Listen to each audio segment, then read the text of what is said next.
Our time for another Monday morning look at our news. It's, of course, most of the world is going to be talking about Zsa Zsa Gabor and her passing at the age of 99. Obviously, very important that everybody knows that this darling of the media has passed. However, some other news happened. You may not know that 13 people were killed in an Indonesian plane crash. It was a routine training mission. They said they had food and cement on board when the plane went down. A Fort Bliss soldier that was reported AWOL way back in May has been found dead. Apparently, his body was found in June in a mine shaft. They just now identified the fingerprints. Rebels in Aleppo accused of burning the buses that were taking the people out of Aleppo. So the evacuation has stalled again. Meanwhile, Presidents Putin of Russia and Erdogan of Turkey met over the weekend to discuss the situation in Aleppo and the talks going on right now to try to come up with a peace settlement in Syria. Also, did you know that a huge volcano erupted in Mexico this weekend? The volcano of fire violently erupted 4 times overnight from Saturday to Sunday, spewing lava and ash high into the sky. Very dramatic. If you haven't seen the video, look it up at dailymail.co.uk. In Poland, some laws have now been passed that basically restrict the access of the media to local politicians. Something that's being protested not just by the media, but by the public and by some of the politicians as well. They're going to be meeting today to try to come up with some kind of a settlement on that situation. There's a report in the Izvestia newspaper that's in Russia about the United States Atlas V rocket. It's being hailed on stateside as being a communications satellite. Russia nails it as being a military communications satellite.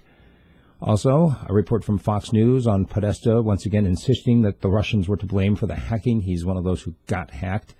He said he only was talked to once by the FBI, and then all of a sudden all of his private emails were going out on Wikipedia. Meanwhile, Huffington Post notes that Trump is not concerned about it, not convinced that the Russians were behind the hackers.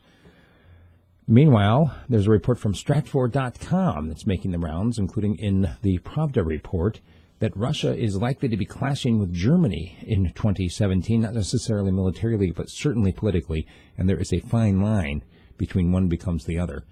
And the last story I have for you on the international scene today has to do with a settlement in what they're calling the occupied territory of Israel, an area that was seized by Israel during one of the many wars in which Israel's enemies attacked, and then Israel pushed in and took some of the territory. Well, some of the settlers have voted to leave instead of waiting to be evicted. So that's what we've got on our national international scene today.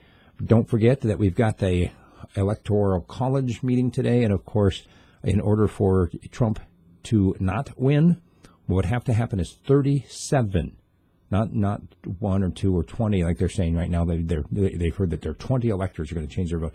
You'd have to have 37 who are pledged to Trump say, no, we're not going to vote for Trump, in order for it to go to the House of Representatives, where, incidentally, there's a majority in favor of Trump. So the chances that this is not going to come out for Trump right now are pretty much nulla to nothing. Anyway, we'll be keeping our eye on that, though, just in case. I mean, who knows, anything might happen.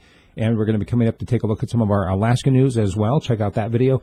And today's commentary on a bit of legislation that was introduced by Alaska Senator Dan Sullivan that would introduce the death penalty for anyone who attacks a police officer. We'll talk about the dehumanization that is happening on both sides of that issue and more. If you like what I'm doing, make sure you become a supporter any way you want to. There's the Patreon link there. There's a direct subscription available at radiofreespeech.com. And please tell all your friends. Hook me up on Facebook as well. That's radiofreespeech.com.